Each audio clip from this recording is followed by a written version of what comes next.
foggy lenses, flickering bulbs, dim headlights that barely light the road, a bulb that burns out within days of replacing it. If any of that sounds familiar, you're not alone, and none of it means your headlights are actually dead. This video breaks down 10 things to check and fix before spending a single dollar on a replacement. Think your headlight is done for? The real problem might be something you can fix in your driveway for less than $5. Number 10. Check the fuse before anything else. You walk out to your car and one of your headlights is out. So you do what most people do. Head to the auto parts store, buy a new bulb, spend 20 minutes installing it, and flip the switch. Still nothing. That's the moment to stop and check the fuse instead of buying a second bulb. Every headlight in your car runs through a dedicated fuse, and when it blows, zero power reaches the bulb no matter how new it is. Your fuse box is usually under the dashboard or near the battery under the hood. The cover has a diagram showing which fuse is which. Pull the headlight fuse out and hold it up to the light. If the thin wire inside is snapped or burnt, that's your answer.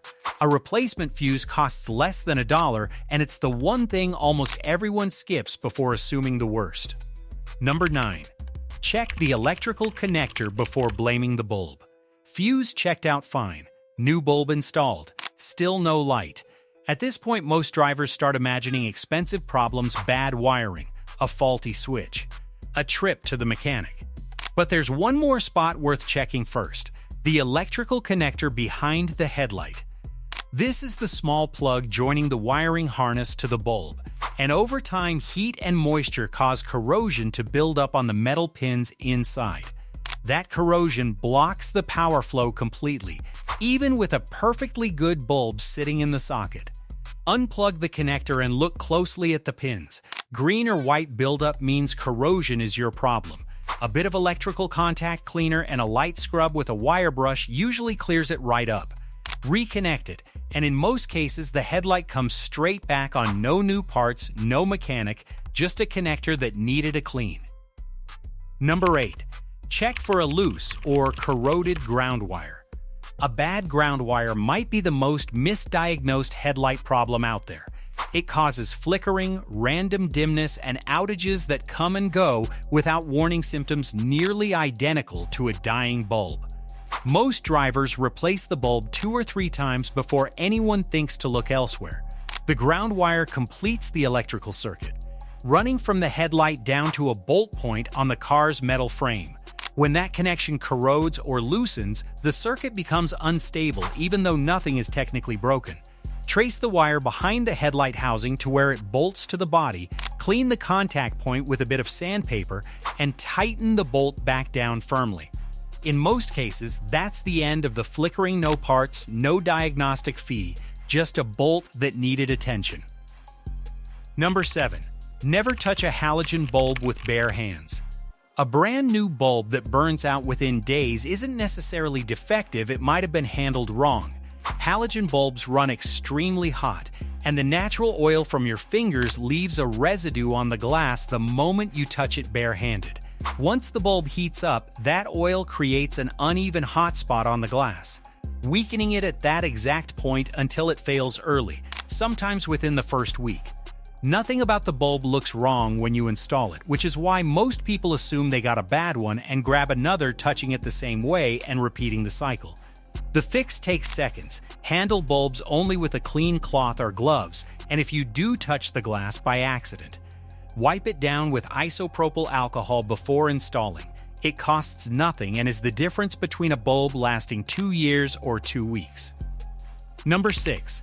Use a hairdryer to clear internal moisture. A foggy-looking headlight from the inside looks like a serious problem, but it usually isn't.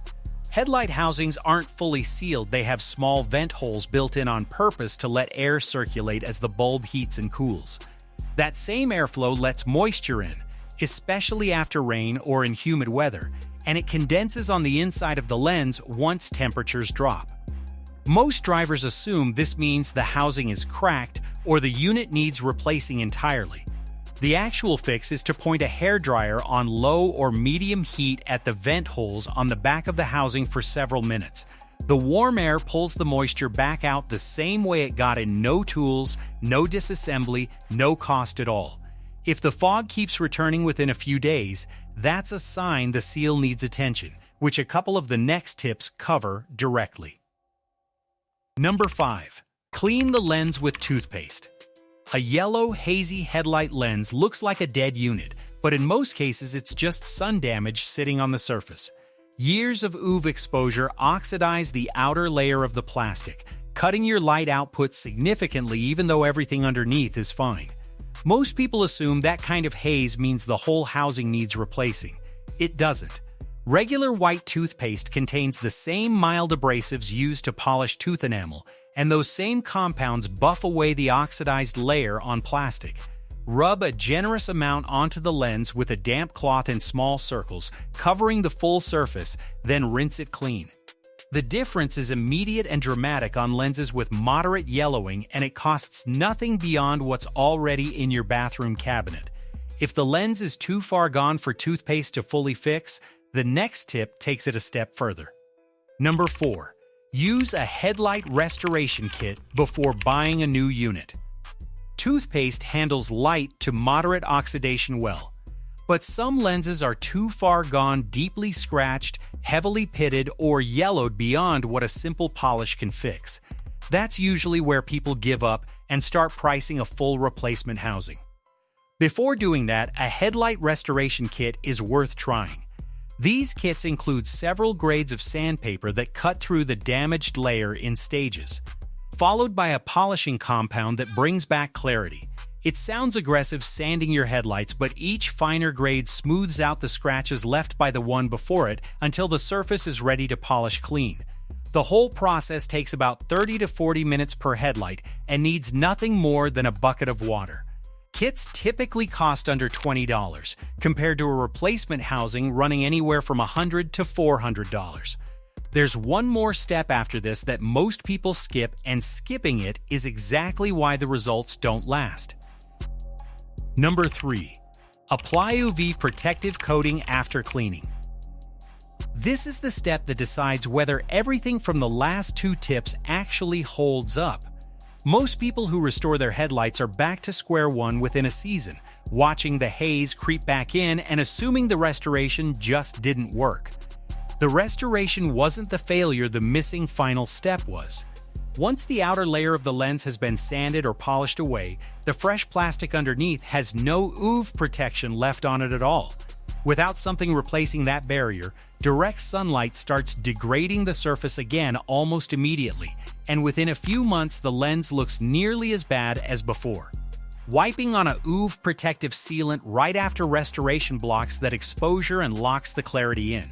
Most kits include one, but it's easy to skip in the final step. Standalone sealants cost just a few dollars and take under 5 minutes to apply, and that one step is the difference between results lasting 2 to 3 years or fading out before winter. Number 2. Adjust the headlight beam alignment. Sometimes everything checks out: clean lens, fresh bulb, no wiring issues, but night driving still feels dimmer than it should. In a lot of these cases, the headlights are working perfectly fine.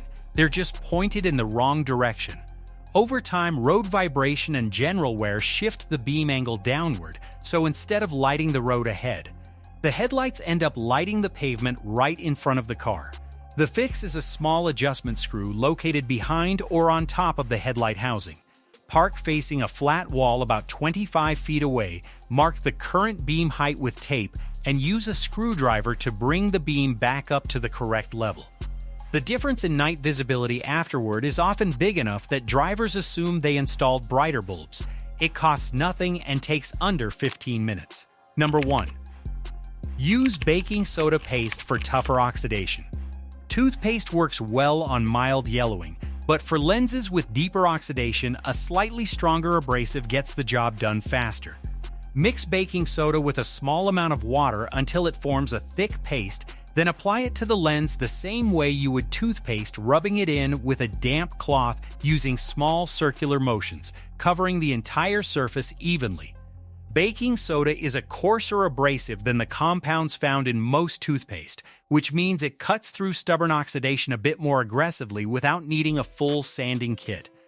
Rinse the lens thoroughly once the haze starts lifting, and the clarity underneath comes through noticeably better than a toothpaste pass alone. It won't outperform a full restoration kit on severely damaged lenses, but for lenses sitting somewhere between mild and moderate oxidation, it's often the better first move. The cost is close to nothing, since most households already have a box sitting in the fridge or under the sink. And that's it. Now it's your turn. Try a couple of these on your own car and let us know in the comments which one surprised you the most.